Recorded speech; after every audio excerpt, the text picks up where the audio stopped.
Alexandra Lexton, thanks for being here. Thank you. Thank you for enjoying my film and putting it up there for more people to enjoy. Absolutely. Yeah. So I wanted to just kick this off really with a chance for you to let our audience or a growing audience kind of know a little bit about your history as a filmmaker and what led you into making this film in particular. Yeah, well, the story is that I went down to Belize with my family and really just fell in love with the place. As I say in the film, certain places lend themselves to you wholly. And for me, that place was Belize. And I was in the process at the time of working on getting my master's, and I had to pick a place to do a writing workshop and teacher training. And so I approached a variety of places and people in Belize about coming down to do a teaching workshop, teaching practicum of a class called Tell Your Story.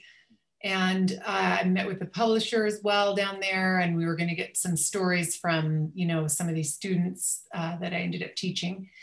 And while I was there, I just kept meeting all these fascinating characters and thinking, and really by trade and passion, I'm a filmmaker. I kept thinking, I'd just love to come back here and film them and just see, what kind of stories I could pull together to make a film. And so I did end up coming back, to do a scout. And I finally, actually, really what was the most kind of cathartic moment in terms of the process of deciding I was absolutely going to make the film was meeting Richard and Carol. And Richard and Carol were just so inspirational and fascinating. And so when I finally had them lined up to shoot, I thought, well, I could make a movie about them, or if I end up with enough, material, I'll make a movie about all these people. Why, that really are wanderers, voyagers. Why do they leave the places they know and love? What are they looking for, and what do they find? That was really the kind of log line that stuck in my head. Right. So just on that real quickly, did you find that all of the stories combined to create, just came together because you knew the stories, or did you start with a story and then seek the other stories out kind of to create the theme? Or, were all the stories there and then you're like, okay, this makes a very solid, set of stories? Or was it, how did you end up bringing the stories together, I guess? Well, no, there was no kind of cohesive through line other than this concept that I had prior to shooting, which, like many documentaries, you had this concept and then you go and start to shoot and suddenly, it's not the thing you thought it was going to be. And actually, when I was done shooting, I thought, I don't really have a film. And 40 hours of material. You had a lot of beautiful images. And 40 hours of material, which by some filmmakers' standards is 30 hours too much, and others 40 hours, too little. So, but, I knew I had a lot of material, but I just wasn't sure the story. And I really wanted to tell the kind of internal voyage of the voyager. So I thought at a certain point I was going to maybe hire an actress and shoot that, and sort of that voiceover portion that I have, which is the universal you, the internal voice of the voyager that runs throughout the film. And I was going to do that as a kind of like a narrative element. And actually it does turn out to be somewhat, fictionalized, but it really is the true internal voice of this voyager. Right. It came directly from my own experiences as a traveler. So I had the preconceived notion of, what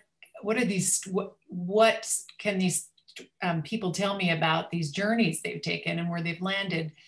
But I would have people telling me things like, oh, we just ended up here. Right.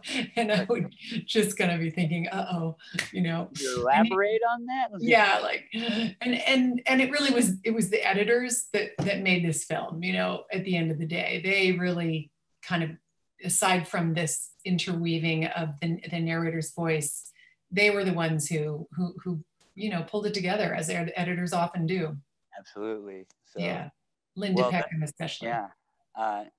I did comment and interjected with the beautiful imagery, and that's, you know, that's just something that stuck out is, you know, whether it was just your, you know, aerial views and your, you know, landscape views to kind of show the area, or it was the portraiture or those kind of intimate moments of space that, you know, it was a, to me, it was an impressive eye candy in a sense. You know, it was really pretty to see, and you could feel a lot of, you know, kind of beauty under almost every image. You know, there was this lightness to it that felt really good.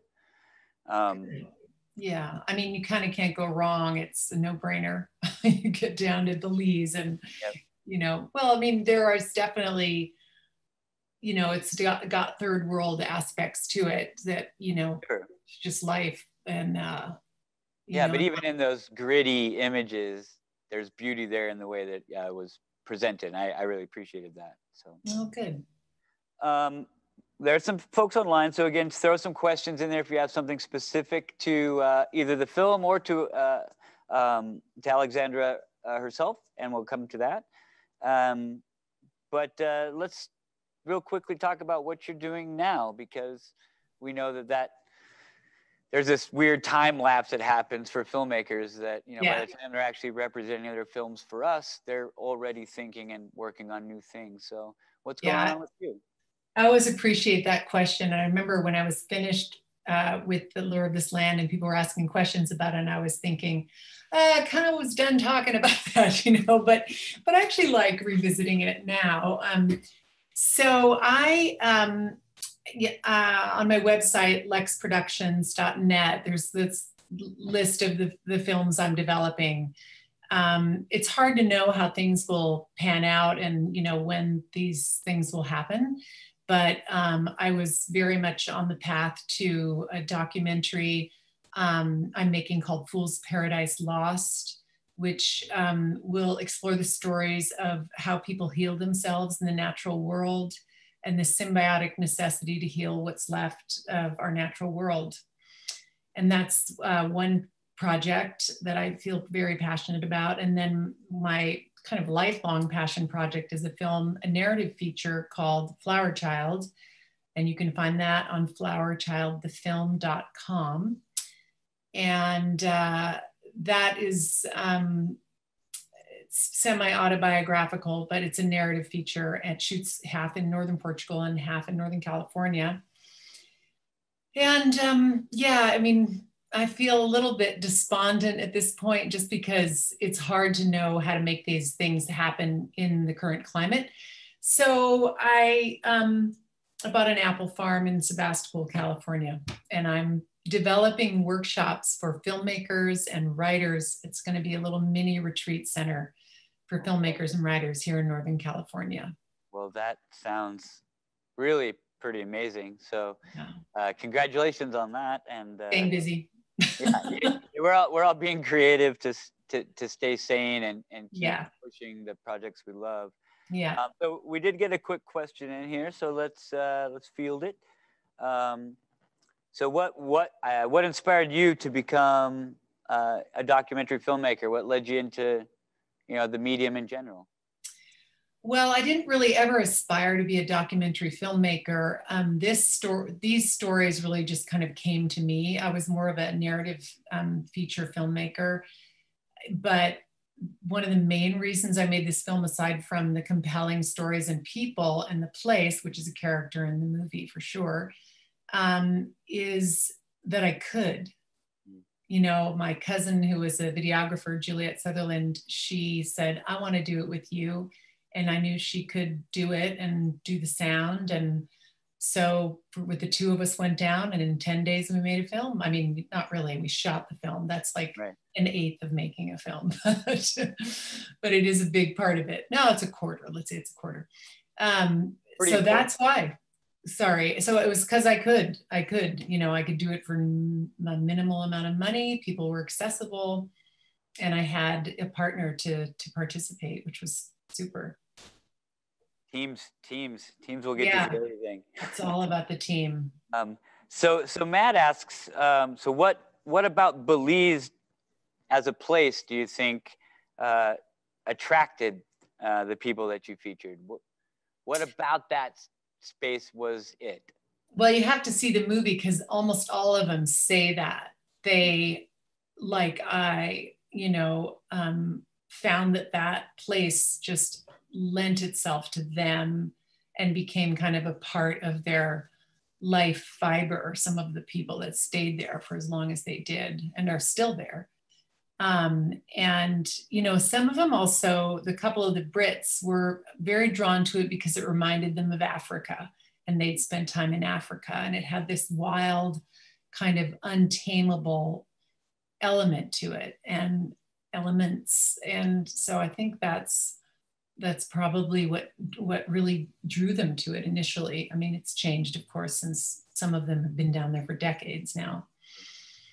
And for me, it was the same. It was just, it's teeming with life. You know, you just can practically watch things grow or you know, the soil rotting and regenerating and the smells and just life, you know, all around. It's a pretty fascinating spot. Well, that's a takeaway. The film felt very alive to me. That was a good word that you know, when you were talking about that. Well, just to remember, we don't have any more questions straight up on here, but this will, like I said, this will post and stay posted for the duration of the festival.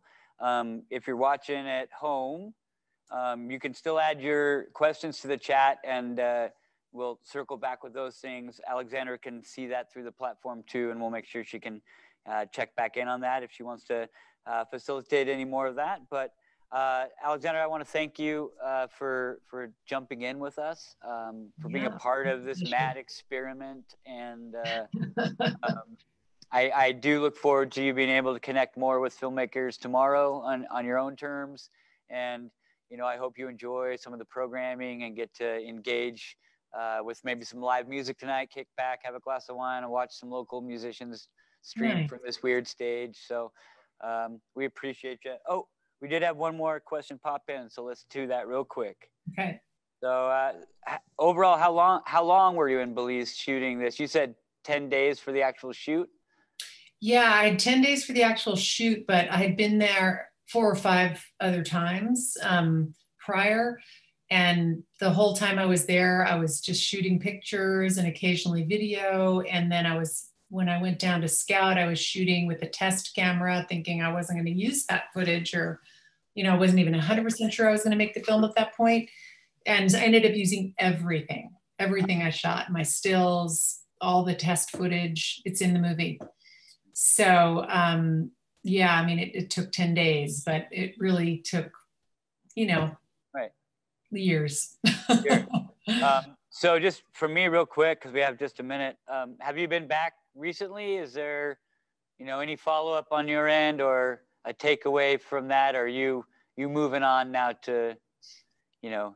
I'd like to go back and show the film to some of the people that were there and that are there. And so I'll do that at some point. And I was invited to the Belize International Film Festival last November, but for a variety of reasons, I couldn't go. Of course, now I wish I'd, you know, now that we're even doing the live festivals, I, you know, was kicking myself about that. But, you know, it did get an honorable mention audience award. And so people liked it that saw it down there. And I would like to bring it back at some point. Yeah. Great. But there's a lot of places we all want to go right now. That's for sure. Yeah. Yeah. Well, it's an honor to have you in this format. Thank you. We look forward to hopefully next year, put it on your calendar, same time of year that, you know, you might be coming up to La Grande to hang out with us. We'd love to have that. That would be great. Yeah. For the audience at home, wherever you are, thanks for tuning in here. check out the film if you haven't all the way through. Watch it, comment on it, share it with your friends. You know, this is a new platform and a way to reach and build community around ideas and stories. So, Alexandra, thank you very much. Thank you, Chris. Really appreciate it. Be well. You too. Everybody out there that's watching too. Yeah, be well. All right. Take care. Bye-bye. Bye-bye.